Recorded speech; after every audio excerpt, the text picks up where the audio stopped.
So my question is, tell me about a challenge you're facing or have had to overcome. Well, I think the challenge that I'm facing at the moment is the death of my father. We're just about to come up to the first anniversary of that. And as you probably know, that the first anniversary does bring up lots of strong feelings. My father was 91 when he died and had lived a long and fruitful life, and he had grandchildren and 4 great-grandchildren and had lived a full life. But it doesn't stop it from hurting a huge amount. Yeah. So interesting, isn't it? We have this idea that with time, the sort of loss fades and maybe the relationship with the person that died changes, but it still really hurts. And so, I mean, what was your relationship like with your father? Well, my relationship changed a lot after my mother died, probably about 5.5 years before my father. She'd been very much the centre of the family, and sort of everything had to go through her. So I don't think he and I had a serious conversation where she wasn't in the room in our whole lives. My goodness, so she was really his gatekeeper. So we had a much stronger relationship after she died because it wasn't being mediated. But he was a very different man from me. I'm a talker. He was very silent. He was a sportsman. You know, I have played sports, but, you know, I'm not a sportsman. I'm for want of a better word, an artist. So very different men from very different generations. And yet I don't feel the emotions coming up that I lived under his protection. That's the sort of thing I never realised all of these years. Not just the sort of the bank of mum and dad that you could always go to, but the sort of sense of him as the head of the family and the sort of sheltering force. And I'd never really quite realised deep down in my bones how powerful that is and how great the loss is. That's such the second thing. Oh, sorry, go on. No, after you. Well, it's so interesting that kind of not knowing in one's bones until someone has died how that shelter of having a father that is alive. I mean, I don't know how old you are, but, you know, you're not a child. I'm 63. 63, the same age as me. So, you know, you say you were 62 when he died, and the kind of thought in the world would be that, you know, you're 62, you've lived your life, your dad dies, that's normal and it's what you expect. But there's this sense of exposure that you haven't got him protecting you. And some people talk about it as feeling like an orphan, which, you know, like you don't have this, you're the next one to die also, of course. And it also meant the loss of the family home. You know, we'd moved into it when I was 6 years old, and, you know, we finally finished packing it up when I was 63 years old. And that sense of there was always somewhere you could go and you'd never be turned away that was home is incredibly powerful. Now, if I had to, you know, actually, if I stayed with him for more than about 2 or 3 days, you know, my teeth were on edge because that's just the nature of being a child in your father's home. But there was this sense that there was somewhere to go that was your home. And, you know, the thought of a home and the symbol of a home is incredibly powerful in our culture. And it's not just powerful in our culture, it's powerful in our kind of neurobiology, isn't it? Having a safe place that you call home, where you have your sense of your roots, where you have the memories of going home every day. And we have a part of our brain that is particularly wired for place. And so that first place with all the sights, sounds and smells would bring up in you that sense, I guess, of lots of different things. Safety, but belonging, it sounds like, is the, you know, and when we feel safe, we can manage all sorts of difficulty, and when we kind of get in a heightened state, we're much less able to. So you feel much more robust when you have the safety of your early home. And I think another loss is the link to my homeland, because although I sound possibly the most English person you've ever interviewed, I now live in Germany. I live in Berlin. So my relationship with my homeland has sort of changed. Whereas when my father was still alive, I was going back every month. There was a strong, obviously beyond COVID, but there was a strong thread of continuity that I had skin in the game of the United Kingdom, whereas now I'm sort of watching from a distance. It's a very different relationship, you know. Your relationship with my homeland has changed as well, so that's another element to it. And that's so interesting, isn't it? There are so many multiple losses. There's the presence and relationship with your dad that clearly grew much stronger and more loving and was more of a full relationship, you know, once your mum died. But also his death has brought the loss of your home, but also your homeland, and that you don't have the reason. Of course, you could choose to go home, but I guess not going home to see your father is emotionally a different experience, and you don't have the monthly kind of structure of it, which is also kind of stabilizing. So it sounds like you feel quite kind of destabilized, that's part of what is so kind of painful for you, is I guess refinding who you are now without those roots of your dad, or with those roots but they are not so present, and I guess you have to form new roots for yourself. Is that the thing?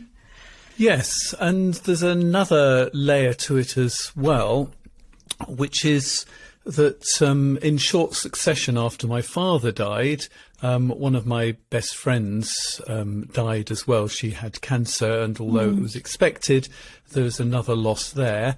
And then my uncle died, who was my mother's twin brother.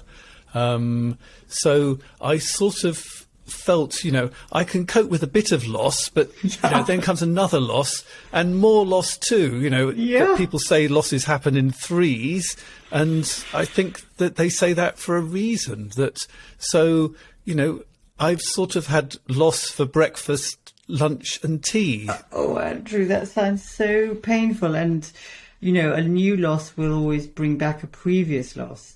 So it's, you know, feels overwhelming. So how has that manifested in you?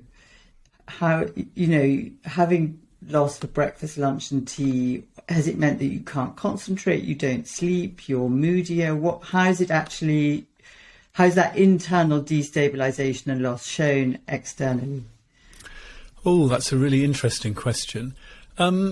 I think that because I'm a therapist, I sort of see it welling up, and I immediately start to deal with it. So I think it manifests in feelings of grief. Yeah. I think dealing would with it probably looks the like best thing to say. What does dealing with it look like? Well, it's almost like a full-time job, to be perfectly honest. I write. You know, I was in the process of writing a book of sort of about lessons along the spiritual path. So, you know, I've probably written 40,000 words on the topic. On my podcast, which is called The Meaningful Life with Andrew G. Marshall, one of the topics to have a meaningful life you have to engage with is death. Yeah. And so I have to say, I have filled my podcast with lots of people talking about death. So, you know, I read about it. I talk about it. You know, you and I, when you appeared on my podcast, we talked about death and the impact of previous generations. And I'm in analysis as well. So I'm about 2 years into analysis. So I take all my dreams there as well. So for people listening who may not know that much about analysis, it sounds like part of what you do is kind of understanding, so that you have knowledge and you kind of can support yourself with the feelings that you have with your thinking. but I guess the analysis is where you process it. And so, do you want to explain to people listening what analysis is, or what it is for you? Okay, so analysis is all about the unconscious rather than the conscious. So, the conscious stuff is, I'm aware that I've lost my father, and it's painful. But the unconscious material will come up that's sort of buried, will possibly be material that you haven't actually dealt with, that is going to sort of come up. How do you know about the stuff that is unconscious? Well, there are various ways of doing it. There's acts of active imagination, and I'll tell you about something along those sort of kind of lines, which I think you'll find interesting. That your dreams every night bring up lots of symbols and material. There's synchronicity. There's various different ways of actually finding material. So you'll just be reading something in a book, and the book will be about something entirely different. And then suddenly out of it will pop something that feels weightier. And you sort of take that material with you. I mean, I've started writing poems. I sometimes take my poems to my therapist, and we look at some of the symbols that have come up in that. And you get something very different. I'm quite lucky that my therapist or my analyst is a man. So, I get that, and he's older than me. I mean, finding an older analyst when you reach our age is blooming difficult. And hurrah for therapists that don't retire is all I can say. So, I mean, he's not old enough to be my father, but he can inhabit that land for me of being an older male figure. So, and being heard by that person is very powerful. Yeah, I mean, that is a lot of what we do as therapists, isn't it? Is that we can inhabit a role that is necessary for our clients while they're processing whatever it is that's brought them to us. And I think what I'm understanding about analysis from you, because I imagine you've had a huge amount of therapy, is you're kind of going more to the kind of spiritual, less cognitive parts of yourself to expand yourself, which is reaching bits that consciousness can't reach. Yeah, and that it's a magical place to go to because it's full of African statues and Indian gods and like Freud. That it is an extraordinary going up the wooden stairs sort of kind of thing. It is a full experience. And what I sort of never realised, and I'll tell you in a second why it's so important to me, is that therapy as a client is about being seen and actually having your feelings taken seriously. And that's sort of so obvious to us that we don't sort of see that. Mm-hmm. But having come from a family where feelings were best not talked about, that, least said soon is mended, to actually be seen and heard is incredibly important for me. And that sounds that is, really powerful, given that as much as you loved your dad and grew to love him, he probably still couldn't hear your feelings, so that you can do some of the work that you couldn't do with him when he was alive with a therapist now. Yes, I mean, we had a conversation. I mean, in all the time we were together, I probably had 2 or 3 deep conversations with him. And that is because I'm a very patient man. I can really sit there and I wait until the moment comes. So, amongst all the instructions for the 9 millionth time about how to switch on the alarm at night when you go to bed, occasionally comes some very powerful, deep moments. Whereas so with would you encourage people listening to be patient? If they're thinking, about their parents and wanting to have significant conversations before they die, before it's too late, what would your advice be? One would be to be brave. You have to ask the questions, but don't expect to have the answers. So, I asked my father, was he afraid of dying? And he said he'd never thought about it. And then he asked me, had I thought about dying? And I said, well, probably about 3 times a week. And, it was just an example of just how different we were. But I started telling him that I loved him. Now, he was never able to actually tell me that in return. He would sometimes say ditto. And it sounds weird, but actually telling my father I loved him, my heart was in my mouth.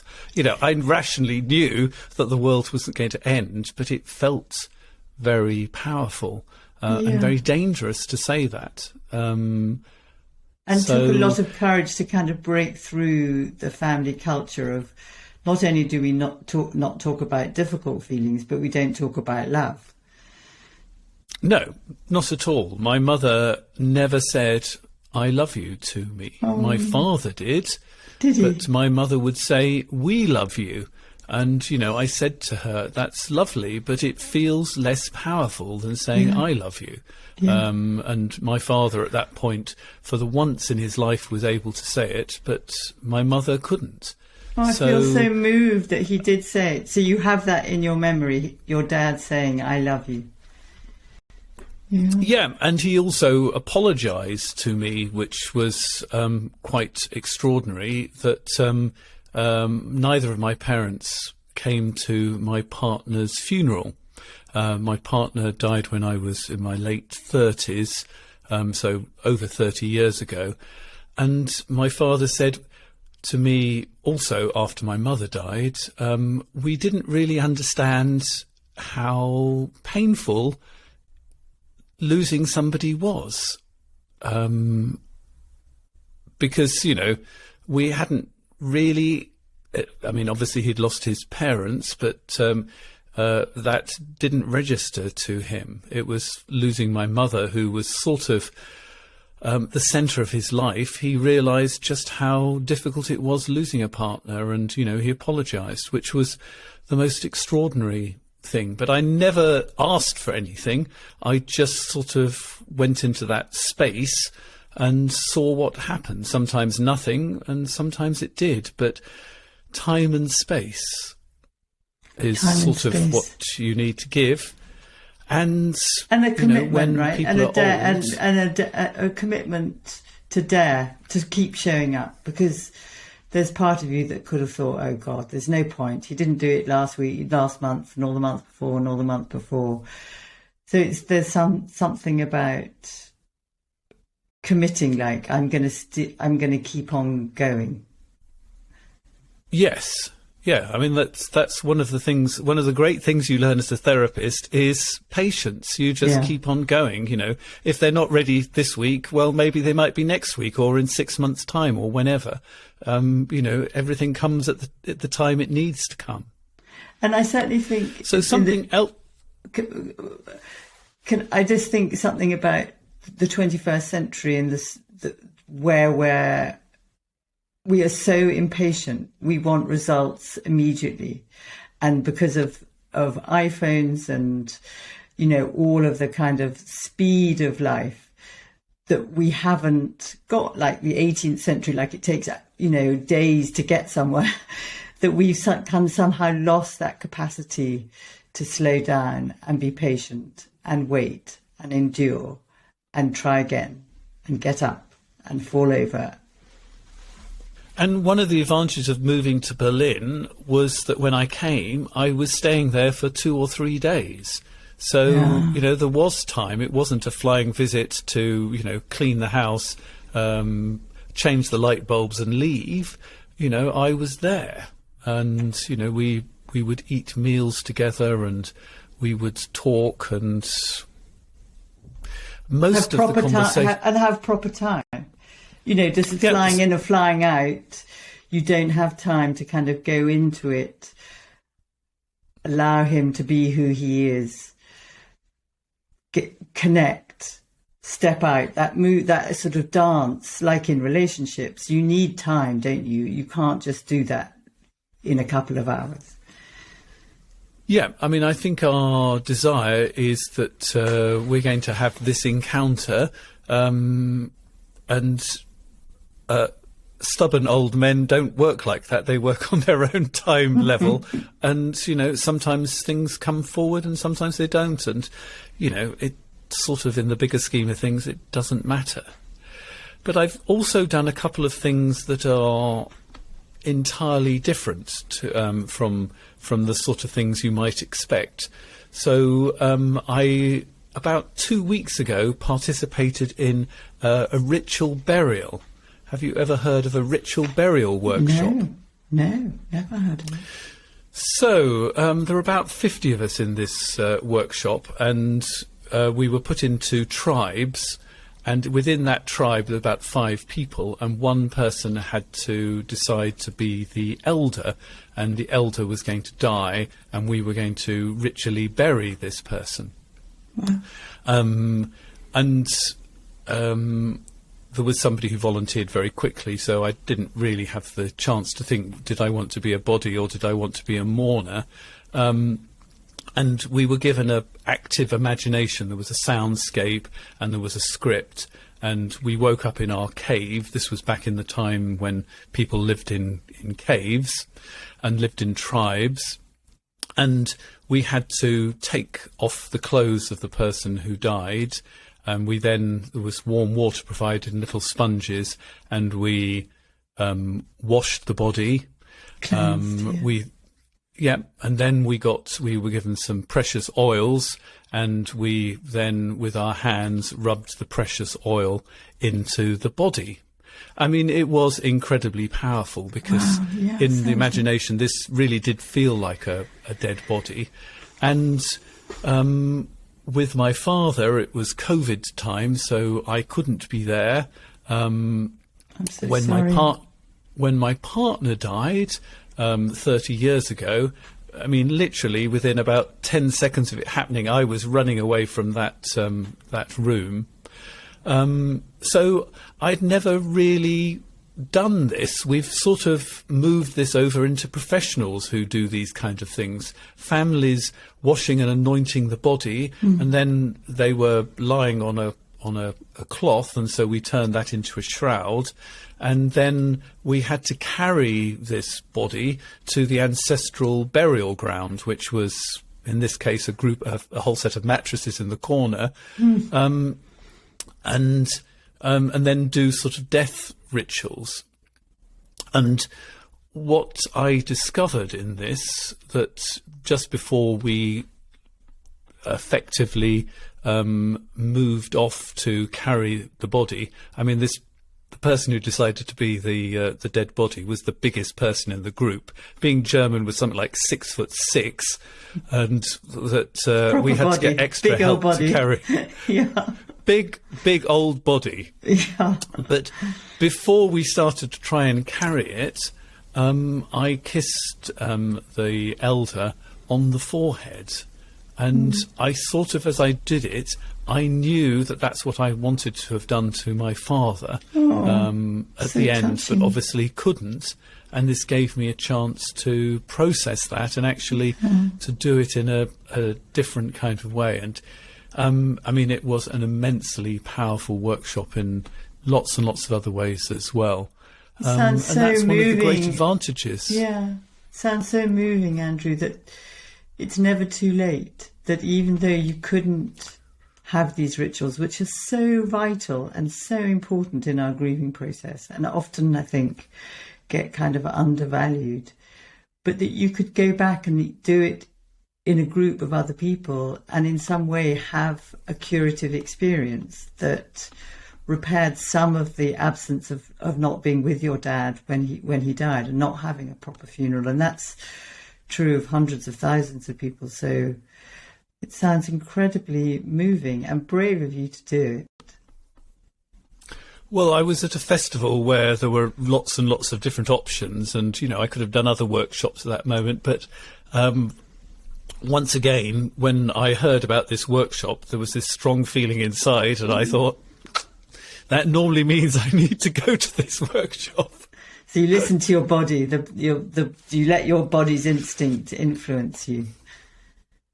Yes, I thought there's something pulling me to this workshop, so off I go, although it's going to be difficult. I mean, there were people who were sobbing their eyes out in different parts of the room at the same time as this. I mean, it was a very, very strong experience, but I moved to Berlin to have strong experiences like that.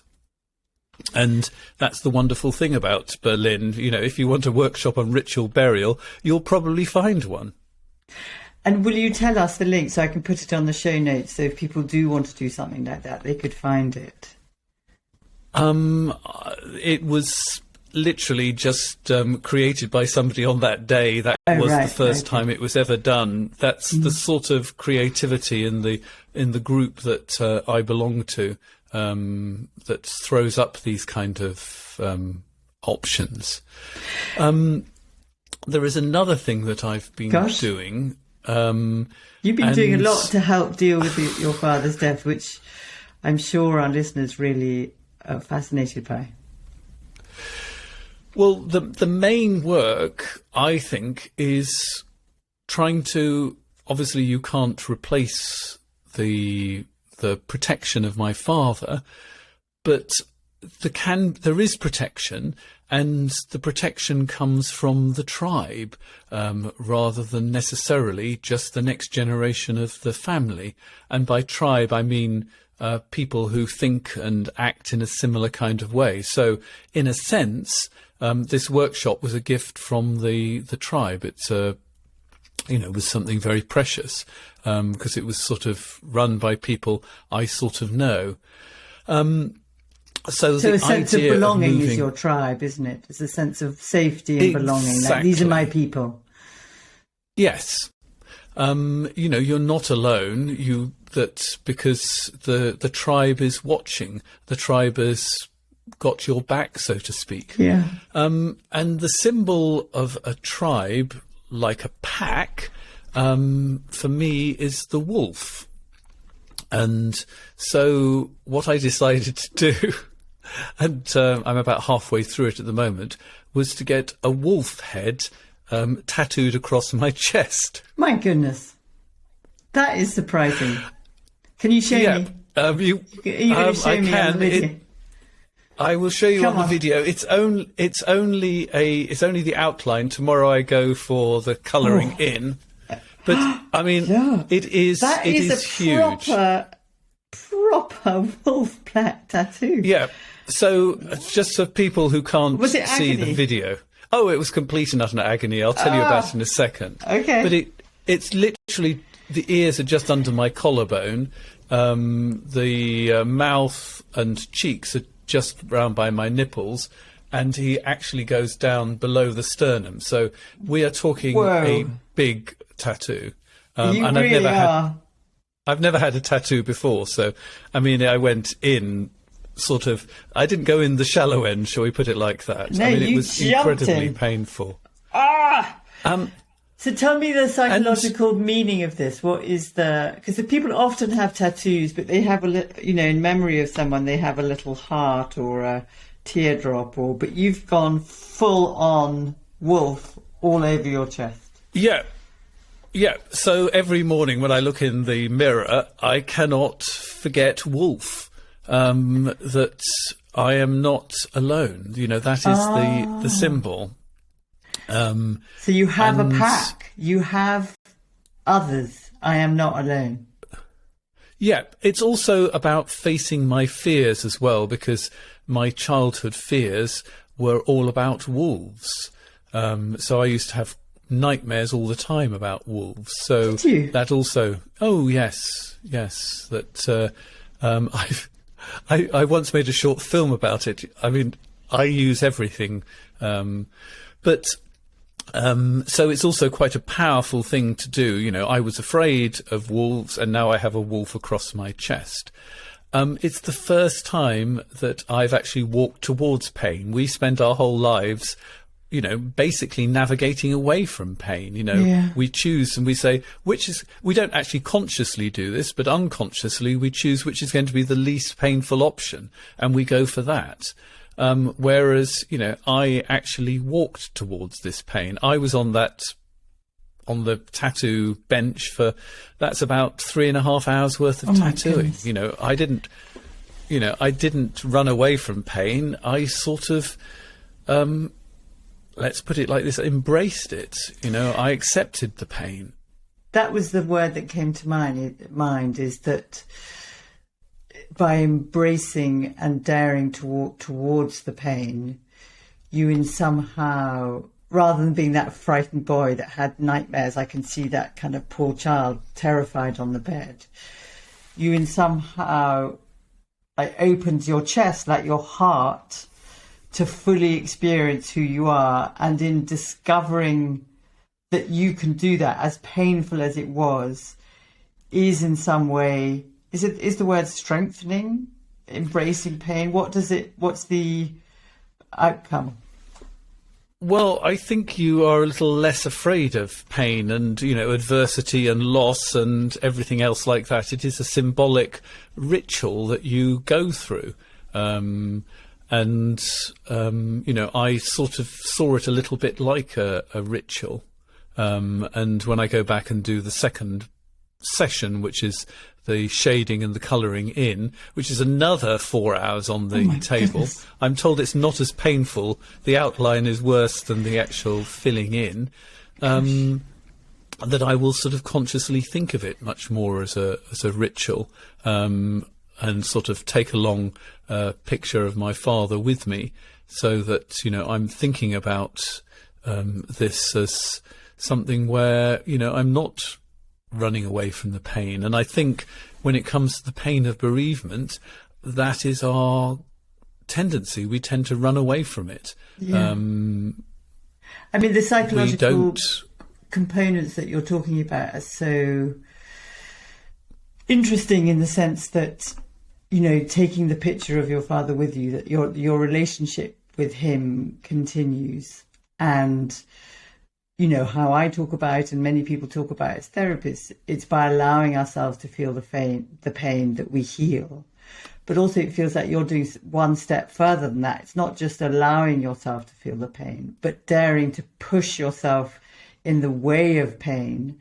And in doing that, embracing it, you strengthen yourself. But also by using the image of a wolf and a pack, you feel connected both to your father, but also to your tribe. And not being so alone allows you to endure and live each day, I guess, with less pain or less fear, maybe? Less fear, I think. And actually, in the tattoo parlour, there are other people going through this experience too, who are being tattooed, and there's a sense of being comrades in this. And the tattoo artists there, told me about how painful their chest pieces were, and they're covered from head to toe in tattoos, and yet they're sort of welcoming you in. So there was really a sense of a tribe there of people who are seriously tattooed, as opposed to, as you say, having a butterfly on their ankle, sort of, kind of. Actually, the ankle would be a blooming painful place to have it, but you know what I mean. Yeah, not a little thing, a big thing. So what I'm understanding with you, and I'd love to link this as well, if it's possible, to being a marital therapist and being, focusing for decades and writing over 20 books on relationships, is that you have used your own painful experiences as a source to influence and shape you in the choices of what you do in your life, because you've wanted, is it to make sense of them, or in some way wanting to overcome them? Because I guess, what I'm imagining is that you didn't have a very full, loving relationship with your parents, and what you saw in them as a couple was that they functioned fine, but your mum was in charge. and somehow you've taken that and you've made it your life's work. Is that too big a stretch? Put me straight. My life's work, I suppose, is education rather than therapy. Strangely enough, you know, my mother was a teacher, my aunt was a teacher, my grandmother was a teacher, my great-grandparents were both teachers, and in a sense, you know, here I am and I'm still going at it. Yes. So I think transgenerational, that element like I to talked it. about, the patterns in your family is to teach. And so do you teach your clients? Is that your model? I mean, more that you teach them, because your books are things like, you know, 20 questions to ask yourself if you're not in love, or, you know, seven tips to fall in love again, or whatever what was it? Seven steps to falling in love again. Yes. There is an element of that. You know, I can show up in a variety of different ways you want me. I can be a parent. I can offer you love. Some clients want love, some don't. So, you know, I can be your companion to fall down the well and go deep into your unconscious, or, you know, I can teach you techniques. So I can show up in a variety of different ways. I think. But what's your underlying motivation is to within you. So meeting your, you know, I think all of us as therapists are meeting our own unmet needs as therapists in some ways, to be in relationship to. I'm dealing with, you know, the central message from my family is don't talk about feelings, you know. Yes. I write about them, I talk on a podcast with them, and I spend many hours in talking to people about their feelings. So I don't know if you know the therapist Terry Real. Yes, a great therapist. And he says that therapists are people who are so much in need of therapy, they have to be in therapy all the time as professionals. I think that's true. I think that is true. I mean, that was definitely true of me, is wanting to be, for me, it's about wanting to have depth of connection and relationship. So I think all of us come with it, with our own particular absences that we had, and yours deficit was not being able to talk about feelings. Mine was I didn't feel I had a depth of connection. And I think that every family needs somebody who is actually going to speak out. And actually, you know, as a child, it got me into trouble. You know, that I became the difficult one. But actually, I'm a bit of a resource. Oversensitive, Andrew, I think would be a better way of putting it. Oversensitive. Oh, that's such an annoying one. I had that too. You're being ridiculous. Yeah. Oversensitive. That's... Oof. Yeah. So it's actually taking that and realising, you know, this is unconscious work, you know, the shadow side of being oversensitive is actually being able to feel things deeply and use them in a way that's going to be useful for the family, the tribe, the greater good of our community. So it's sort of to have a famous old saying, it's turning your lemons into lemonade. Yes, I was exactly thinking it's turning lead to gold. That you absolutely have kind of, I guess in some ways, is it healed yourself or grown yourself or embraced the complexity and difficulty that you had? I would like to think that I'm actually being present on the journey. Nice. That's what it is, you know, actually being truly there on the journey. So if the journey is bereavement, well, let's do bereavement. Let's not just whistle in the dark. Let's look at it. Let's understand it. Let's learn from it and hopefully grow. So I'd love to know, you know, in all the kind of decades of being in relationships that have obviously been rooted in from your childhood, what do you think the core messages have been that enable relationships to thrive? I guess you and I come from the same places, that relationship is the centre of our lives and love is what matters, and love is how we can live a meaningful life, and love is at the center of it. What are the things that you've learned for yourself personally, which I guess you use professionally, about being in a relationship, that you've now you've done this for so long, that rises to the top as I ask you the question?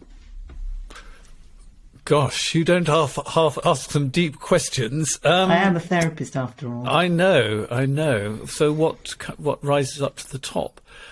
I think it's back to that you have to deal with what is there. That actually, the minute you start saying we're not going to deal with what is there, it is terribly frightening. When you actually look behind the door, so to speak, it's nowhere near as frightening. I mean, that how I got my fear of wolves is we went to a strange house when I was a small child, and there was something dark behind the door. Well, in my imagination, it was a wolf.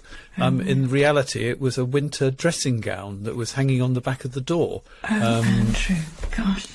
And so fascinating how that's lived in you for decades, isn't it? Oh. Yeah. And that generally our fears are not wolves, they're much more winter dressing gowns. You're not going to be savaged to death by a winter dressing gown. In fact, actually, it might be quite useful to keep you warm. And so often our fears are not as bad as we think. And sometimes those things, the shadow side of it, or the golden shadow in this case, is that it's going to look after you and protect you. Possibly the wolf can protect you and look out for you, but certainly the winter dressing gown is going to be blooming useful, isn't it? Yeah.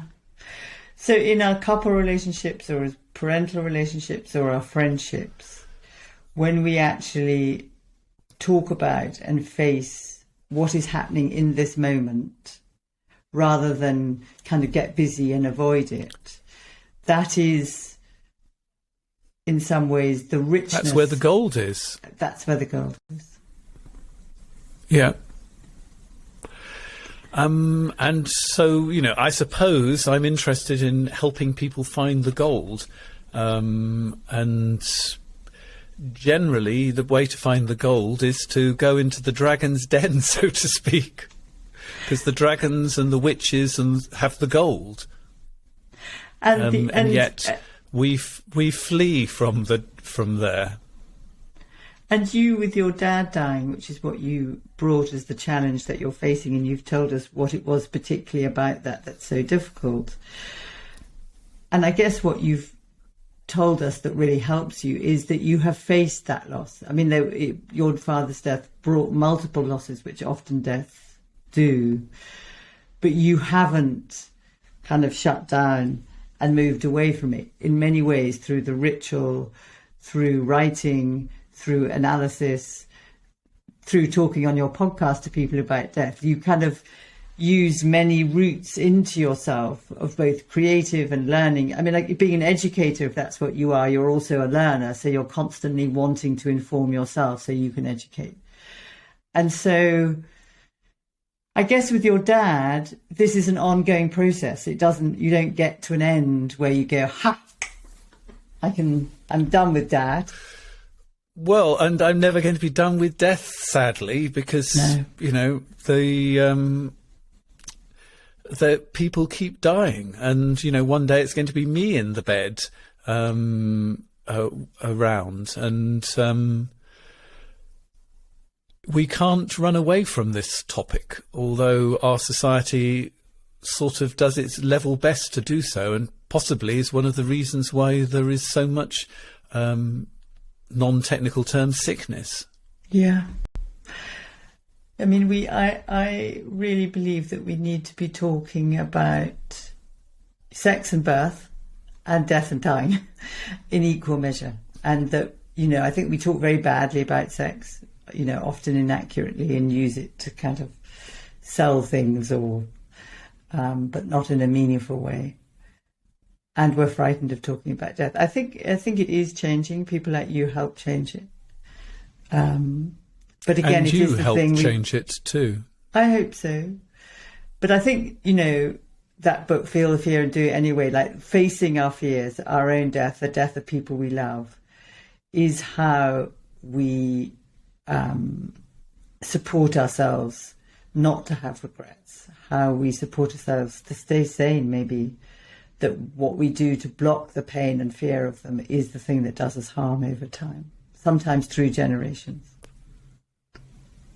Yes, and a desire to sort of process, some of the generational stuff. My great grandfather, when his son died at the Somme, he went upstairs, and the telegram arrived. He went upstairs and came down 2 weeks later saying, "We will never talk about my son again," or our son again. And that not talking has been passed all the way down to who. And I'm not. Goodness. I refuse to sign the pact. I'm the one that stands up and speaks, and we have to wait. And it's necessary. Because, I would go mad if I didn't speak. My goodness, that's such an amazing kind of place to end, that your great-grandfather went up, shut his room when his son was killed on the Somme, 2 weeks later came down and said, "We shall never speak of this again." And you, as his grandson, are repairing great-grandson. Great-grandson. You're going to say something? That you, his great-grandson, are changing the family script by you didn't sign that pact. You're now saying, I am going to speak about death and dying and loss and feelings and myself. Which doesn't necessarily make me very popular with the rest of the family, but there you are. I mean, another whole conversation for another podcast would be the siblings and how you all managed your dad's death. But unfortunately, we don't have time for that now. And I think that a veil is probably best dropped over that topic as well anyway, because everybody deals with death differently, and each journey is just as valid. What a lovely way to end. Everybody deals, I guess, with life and death differently. And their own way of processing it is valid. Thank you very much, Andrew G. Marshall. It's been my pleasure.